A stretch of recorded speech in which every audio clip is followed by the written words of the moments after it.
everybody. I'm Matt. This is the 10-Minute Bible Hour podcast. And if you've been hanging out with me for a while, you know what the drill is. We work on the book of Matthew just a teeny tiny little bit every day. Today, we're going to be in Matthew 9, starting in verse 18, and we're going to go through whatever we make it through today. And then there's some little story or anecdote or illustration thing that we do at the beginning. And it's like, oh, now we know each other better, and that was kind of fun. And then it helps us remember the bigger thing that we're talking about, and it's just the way I like to do it.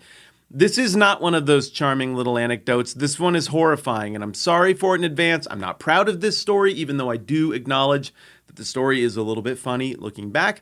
So if you are someone who does not want to hear a story that ends with a dead hamster, you might want to skip this one. If you listen with children, they might not want to hear a story about a dead hamster, so you could just jump ahead a couple of minutes or 10, or I don't know how long it's going to take me to tell the story, but we'll get there when we get there.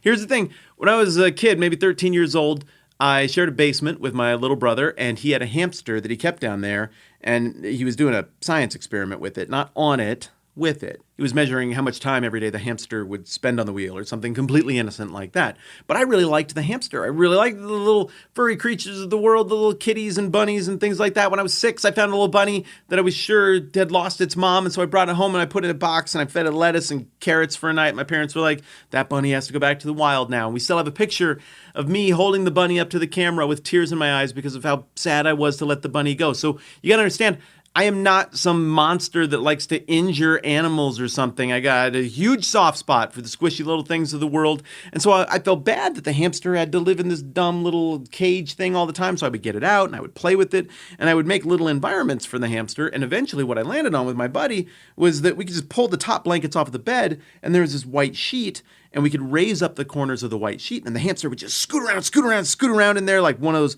motorcycles that rides around in that chamber, that barrel-style chamber, and they go faster and faster, and they go up the edges. And the hamster just seemed to love it. And we loved it. And it was really fun. And I would roll like little marbles or super balls down in there, and he would interact with them. It was a great time. Well, one day we figured out that if we pulled the edges of the sheet taut at the same time, it would function like a trampoline, and it would make the little hamster do like a little flip, and he seemed fine. The hamster didn't seem mad about it at all. Everything's cool. So we did that twice, and we were like, oh, that's really fun. And then, to my unending shame, on the third time, we both had the idea to up the power significantly at once. Now, maybe if he had just had the idea or I had just had the idea, it would have been fine. But the combined power of our sheet tightening unfortunately rocketed the hamster directly into the ceiling. Now, that in and of itself may also have been fine. It was a very low ceiling. It even had some squishy, foamy give to it. But I had recently built a model of the solar system for science class, and I had made that out of balls attached to the ceiling by fishing line, connected to the ceiling by little finish nails. And I had taken down the solar system, but I hadn't taken down the finish nails yet. And I did all the moons and the asteroid belt. There were a lot of nails right in the middle of the room, and the hamster smashed into an orbiting nail of Jupiter, maybe Ganymede or Io. I couldn't tell you at this point. It lands back on the sheet, and it's just laying there motionless like the Lady of Shalott with this, in any other context, beautiful, perfect little circle of crimson under its baby hamster head. And I panicked. In that moment, is like all at once my eyes were opened to the irrevocability of death and the consequences of what I had done. And I was deeply upset just at that concept. But then also it occurred to me, my parents are going to find out about this. And the social consequences of what I've done are not something I would like to endure. So I quickly shifted from guilt to doing what any sane person in that situation would do, which is disposing of the body. So I took the hamster into the bathroom and I tried to flush it down the toilet. But, and I can say this with great certainty, that doesn't actually work on the first try. A chunky little hamster down one of those holes, like especially with basement level pressure, is just not going. And so it took 3 or 4 tankfuls of water and flushes and a ton of plunging, but eventually that hamster carcass went down the toilet. My family assumed that the cat ate the hamster, and for weeks I did not have to answer for that until eventually my conscience caught up with me and I told them. Why am I telling you this mortifying story? Because 2 of the things that are most immovable in all of the human experience intersected in that one horrifying moment for me, that being death and social consequences. Likewise, those two immovable elements of the human experience both come up in the passage that we're looking at today. And this passage is something that is happening in the long alluvial fan that is trailing off of the Sermon on the Mount, where Jesus describes this amazing upside-down kingdom with amazing values, and that everybody could be invited to this kingdom and everybody could participate in this kingdom, not just as somebody on the fringes, but as a son, a daughter, a child, an heir, an agent of the kingdom. And then everybody's like, well, can you back that up? And Jesus backs that up in a collection of series of miracles that demonstrate his authority over a whole bunch of things. But as we were talking about last week, there remains one great big giant thing. It is the conqueror of all other authority and all other power, and that is death. If someone were to truly resolve the human problem and were to truly be able to deliver on all the stuff that Jesus is talking about, they would have to have authority over death. So when this comes up in the opening line of this passage in Matthew 9:18, the ball is getting set on the tee for the biggest question of all regarding the authority of Jesus to be answered. So again, verse 18 says, while he was saying this, a ruler came and knelt before him. Well, while he was saying what? If you read the Bible in its original presentation, that would be really obvious because this would be built right into the previous anecdote. But because the Bible is divided up into chapters and verses, and now you've got all kinds of little notes and subheadings in there, it can be really easy to lose track of what was just going on. So what was just going on? Flipping back over. Aha! That's right. John's disciples in the previous anecdote had come up to Jesus and been like, all right, why don't you fast like we and the Pharisees do?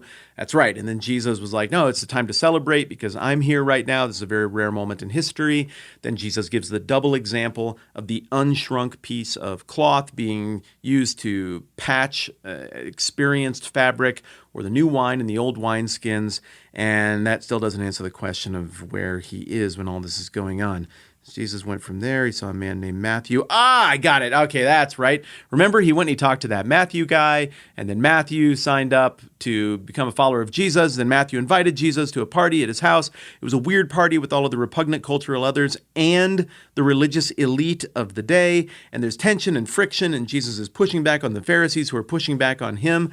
So we are still literally at the weirdest party ever. Then Jairus, the head of the synagogue, the ruler of the synagogue there in Capernaum, shows up at Matthew's house there on the Sea of Galilee in Capernaum with all of these people gathered around, and he busts in. He's like, hey, my daughter's just died. Whoa, that's staggering. Now let's just think about that, and this is a good place to probably land the plane for today. His daughter died. I don't know who the closest person to you is who's ever died, but I'm guessing everybody listening has experienced death. And you remember what it was like when that news got announced to you. That is a staggering, shocking, life-changing moment. And depending on how close that person was to you, or maybe the circumstances of their death, that might be the pivotal moment by which you measure time in your life. This is a huge phrase that just got uttered. But this isn't just some dude either.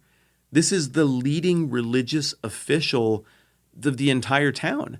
The ruler of the synagogue is like the MC of the synagogue. He's the guy who not only takes care of the building and the grounds and the administrative stuff and even has a hand in how all of the money things work out, but he is also the guy who handles who gets up and reads scripture when. He organizes the services. This is the closest thing you've got to the local pastor in this small town busting in and saying his daughter has just died.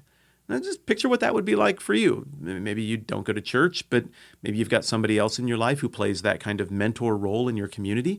Maybe you can just picture your pastor or your pastor's kid. Now imagine that you're at this event, and it's not just that you get the news, but the person who just experienced the loss minutes ago comes in the emotional state you can expect them to be in, and he says this. The music stops playing. The tone immediately changes. Nobody knows what to do or say socially. This had been a jovial, bright event celebrating the transformation of the life of a repugnant cultural other. This jovial event had been peppered with a little bit of grouchiness that guy was getting off too easy for his new reformed life. And maybe things have pepped back up as Jesus wins the day with a parry and a thrust, verbally defeating the verbal attacks of his opponents, and people are having a great time and maybe a little liquored up, and then this happens. That is what the moment is like, And again, this would be an emotional anvil falling on the room if it was anybody.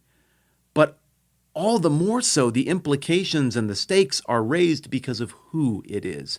That guy should not be coming to Jesus for help. If his version of things will work, he ought to be able to take care of this himself. But the leader, the guy who is emblematic of what is shaping up to be the resistance to Jesus' ideas and his person and his authority and his kingdom, the rubber met the road in his life. He is facing this crucial, crushing, pivotal moment.